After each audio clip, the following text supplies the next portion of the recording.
A paz de nosso Senhor Jesus Cristo e o amor de Maria.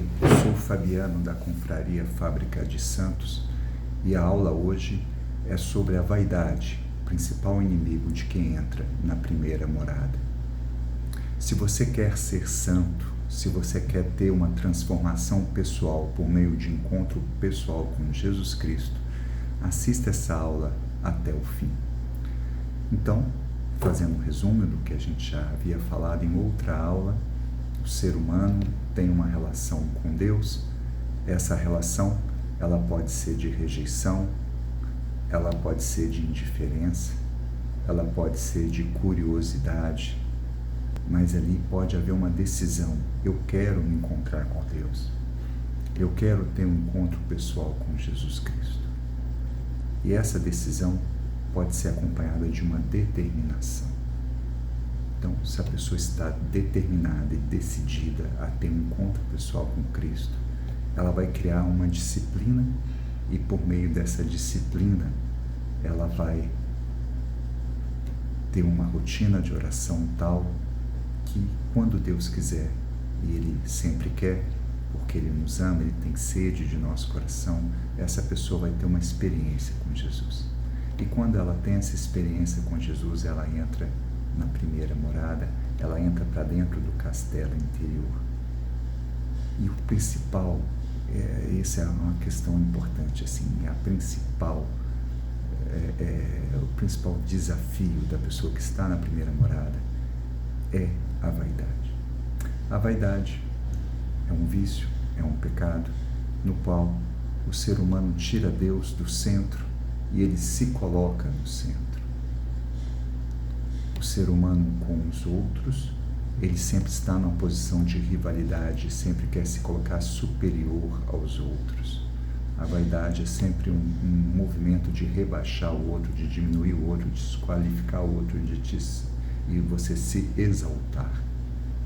E consigo mesmo o ser humano não consegue ver seus próprios defeitos, não consegue reconhecer a sua própria imperfeição, não consegue pedir desculpas por causa disso.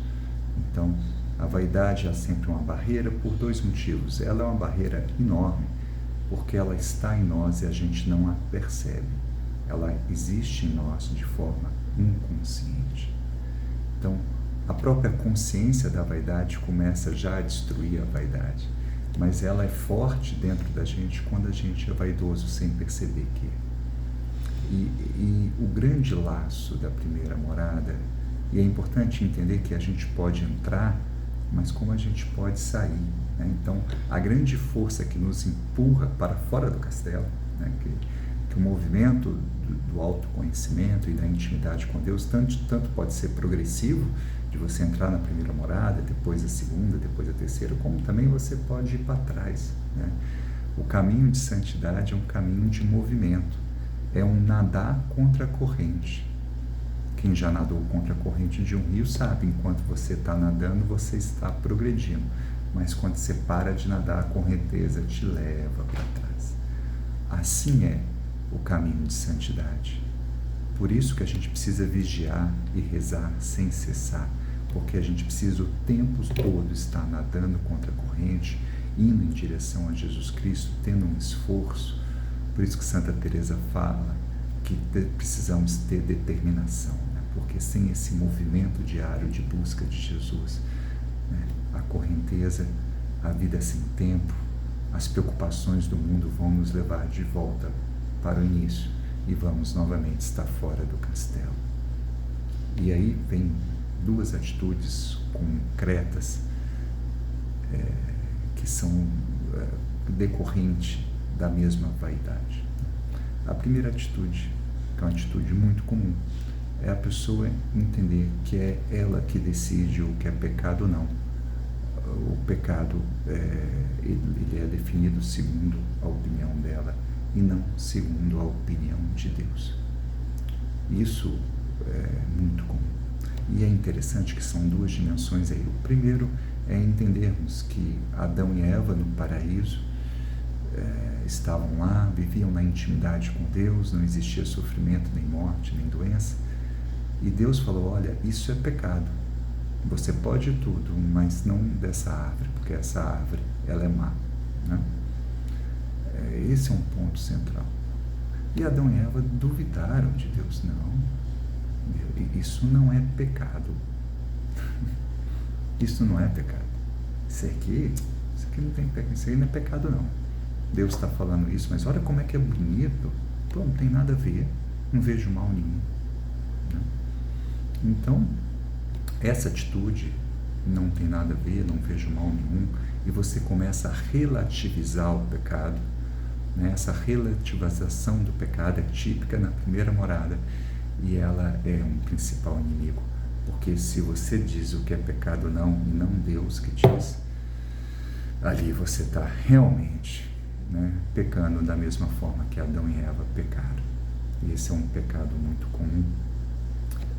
Um segundo, que também é decorrência disso, é um pecado contra Deus, porque é importante que se saiba que Jesus escolheu os 12 apóstolos, ele criou uma igreja, e ele disse: céus e terras passarão, mas a minha palavra não passará.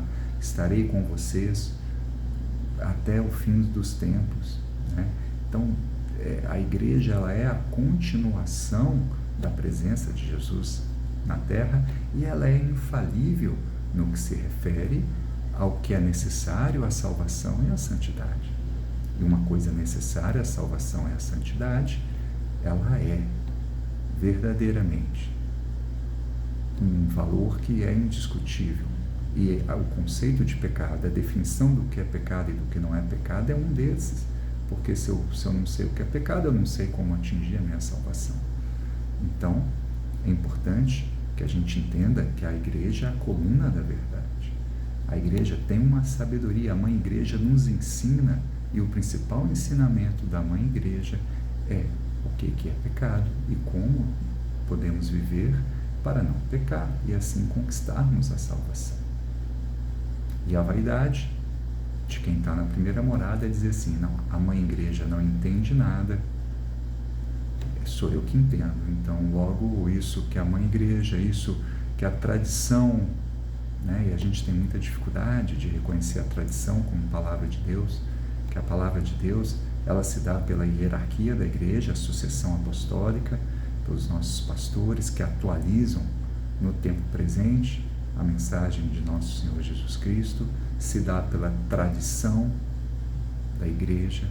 Essa tradição é passada de geração em geração.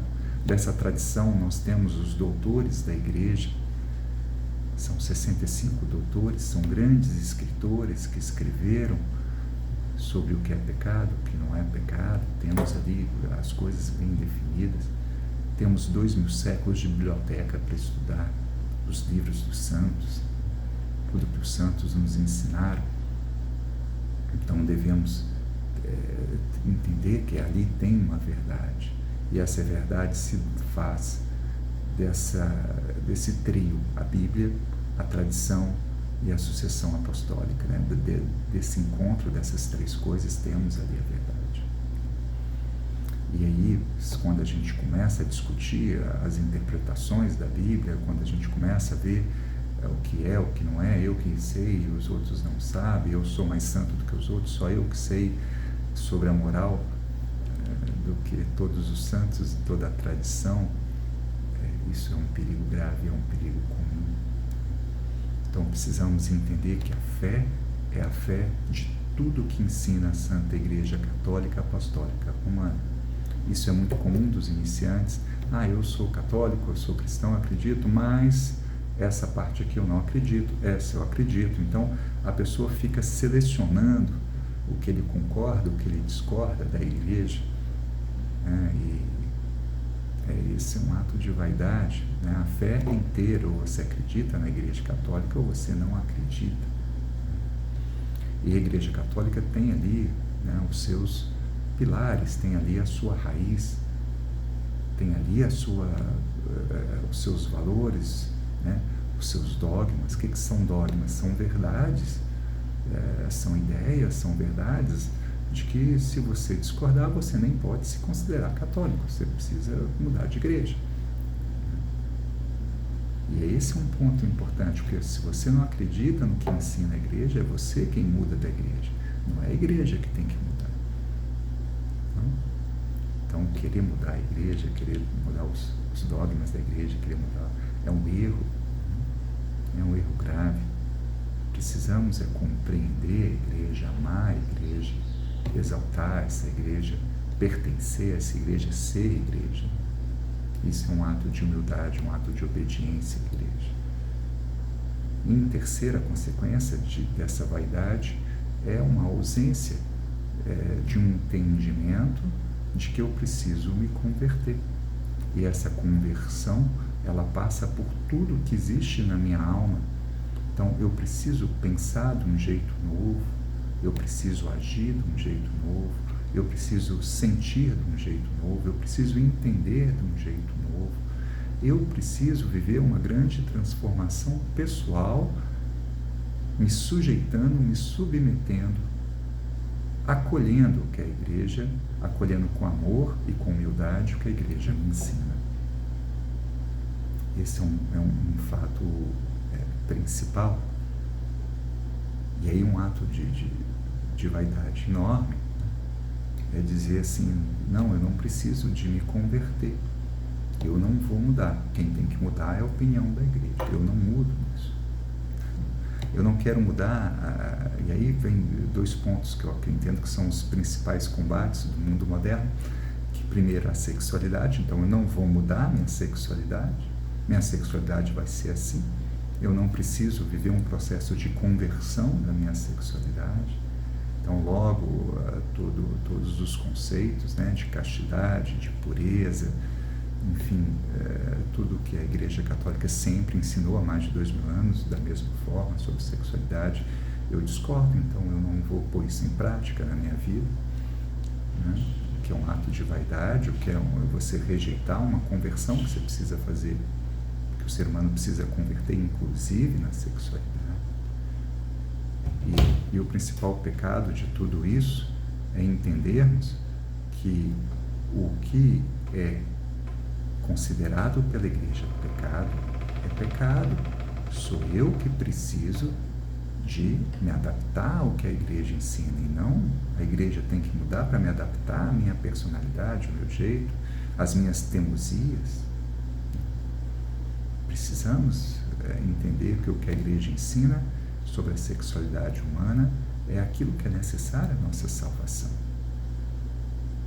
E a igreja é sim um lugar para todas as pessoas, né? Jesus visitou, né, as prostitutas, visitou os ladrões, Jesus estava sempre aberto a acolher os pecadores, a Igreja Católica é aberta a essa acolhida. Mas isso não quer dizer que Jesus virou para o ladrão e disse, olha, mas pode continuar roubando, ou para a prostituta, olha, pode continuar se prostituindo. Não, né? Não peques mais. Então, Jesus tem uma exigência de conversão. Então, nós acolhemos a todos, mas todos que entram na igreja precisam entender que é necessário nascer de novo, necessário uma transformação de vida, necessário uma mudança radical, a tal ponto que eu não sou mais eu mesmo, eu sou uma outra pessoa. É necessário que a minha sexualidade seja transformada. Eu preciso viver a minha sexualidade na caridade de Cristo. Eu preciso configurar a minha sexualidade de acordo com a sexualidade de nosso Senhor Jesus Cristo. A sexualidade de todos os santos, do corpo místico de Cristo. É importante que se entenda que a igreja tem Jesus como a cabeça, né? E temos a igreja peregrina, que somos nós, que estamos aqui na terra, né? A igreja celeste, que são os santos que estão junto com Jesus no céu, a igreja purgativa, que os que estão no purgatório se purificando para entrar na igreja celeste, mas que tudo isso é um só corpo, é um só espírito, é uma só verdade, é uma só fé, inclusive no que se refere à sexualidade. Da mesma forma, outra dificuldade que se vê muito na primeira morada é em relação ao dinheiro, né? A pagar o dízimo, a fazer a oferta. Quanta dificuldade, né? Quanto, não, mas tem que ser do meu jeito, eu que sei, eu que vou fazer, eu que... E é importante entender que o que a igreja ensina sobre o dízimo, sobre a oferta, sobre a condução da vida financeira, sobre a virtude da justiça, que a virtude da justiça é aquela que deve mais iluminar as nossas atitudes em relação ao dinheiro. Então é importante que eu entenda que é um processo de conversão, um processo de transformação que eu tenho que viver. E a vaidade é aquela que pensa assim: não vou mudar minha sexualidade, não vou mudar minha forma de lidar com dinheiro, vou continuar assim, a igreja que mude os seus ensinamentos, né? Esse é o principal problema. E pior ainda fica quando a pessoa que entra na primeira morada e sai devido à vaidade, que ela não percebe, acho que esse é um ponto importante, né? Ela não entra no castelo e nem deixa os outros entrarem. Isso quer dizer o quê? São pessoas que estão dentro da igreja, participam de alguma pastoral, de algum movimento, enfim, tem algum cargo dentro da igreja, alguma autoridade dentro da igreja, mas não estão comprometidas a ensinar aquilo que a igreja ensina.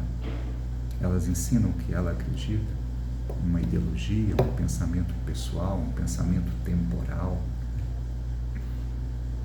Mas se Deus ensinou sobre a família, sobre a sexualidade, sobre o dinheiro, enfim, sobre tudo,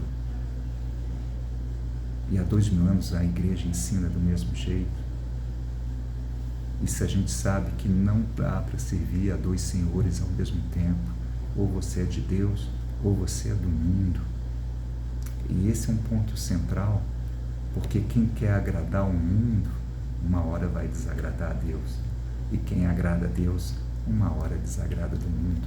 É impossível você ser de uma ideologia que o mundo acha bonito, que o mundo acha certo, que o mundo acha legal, e ao mesmo tempo servir a Deus, porque ou você é do mundo ou você é de Deus, não existe conciliação.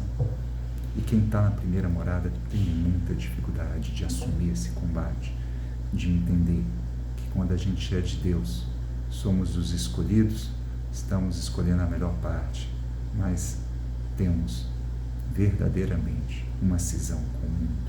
O mundo não nos compreenderá, o mundo não nos elogiará, o mundo pregou Jesus na cruz. E o mesmo ódio que o mundo tem, Jesus terá dos cristãos, porque é o mesmo corpo. Isso, para quem está na primeira morada, é uma grande dificuldade, uma grande dificuldade de entendimento. E o entendimento principal que se precisa ter é que nós temos 3 inimigos. O seu principal inimigo é você mesmo. O seu principal inimigo é seu defeito predominante. E seu principal inimigo é a sua vaidade, que está dentro de você, age na sua personalidade sem que você perceba e faz você manter o seu defeito predominante, achando que é a igreja que tem que mudar e não você abandonar esse defeito, esse pecado. Esse é um processo de vaidade, esse é seu principal inimigo. O seu principal inimigo está dentro de você. E o seu segundo inimigo é o mundo. Não o mundo criado por Deus, que o mundo criado por Deus é maravilhoso. Deus criou um mundo fantástico, um mundo espetacular para você e para mim vivermos. A criação de Deus é bela, é justa, mas existe um mundo que é em decorrência do pecado humano. E é desse mundo, que é decorrência em pecado humano, que surgem as ideologias. Esse é um ponto central. E logo há uma incompatibilidade entre essas ideologias e o que a Igreja Católica ensina. Precisamos entender, precisamos ver isso com clareza, senão a gente vive um processo de mundificação da igreja, né? Então é claro que a Igreja Católica é uma igreja em missão, em movimento. Todos nós estamos o tempo inteiro lutando para que outras pessoas conheçam e amem o nosso Senhor Jesus Cristo e passem pelo processo de conversão. O problema é que quando a gente sai, a gente para de exigir ou convidar as pessoas, nem exigir, mas convidar as pessoas a mostrar para as pessoas que elas precisam mudar de vida. E a gente passa a aceitar as coisas do mundo como sendo coisas de Deus, e a gente para de ver um antagonismo das coisas de Deus com as coisas do mundo. Isso é vaidade, isso é o vaidoso. Não tem como. Precisamos decidir, ou você é de Deus ou você é do mundo. E o nosso terceiro inimigo é Satanás, autor de todo mal, o anjo decaído. Então existe sim uma força pessoal que age para que nós todos sejamos uma decepção. Satanás quer que a gente não tenha fé, que a gente não progrida. Então todo o movimento meu de progredir para a primeira morada, depois segunda e assim crescer em santidade, existe Satanás que faz de tudo para que eu não faça esse movimento, para que eu esteja fora do castelo. Mas Deus é mais forte do que Satanás. E Satanás age sempre numa perspectiva de me iludir, de me tirar e de me desviar do caminho de purificação, do caminho de acesso, do caminho de santidade, do caminho de transformação pessoal. E Satanás, o mundo, age com muita força quando a gente não percebe a ação deles. Então, se você está rezando e não percebeu ainda que existe um mal real, pessoal, intencional, que faz um movimento de destruir a sua vida, a sua família, de gerar o desamor, gerar a falta de fé e destruir a igreja, é porque você ainda não cresceu ainda dentro da primeira morada, que na primeira morada a gente começa a enxergar isso de alguma forma. A gente tem alguns indícios, algumas coisas que ali está. Por isso, é muito importante a humildade. A humildade que nos leva à obediência a Deus, a obediência à Igreja Católica, Apostólica Romana e a certeza absoluta que eu preciso mudar de vida, que eu frequento a igreja não para mudar a igreja, não para mudar a vida dos outros, mas eu frequento a igreja para viver uma transformação da minha personalidade, uma transformação pessoal. A paz de nosso Senhor Jesus Cristo, o amor de Maria. Se você gostou dessa aula, dê um like, siga esse canal, convide outras pessoas para assistir essa palestra.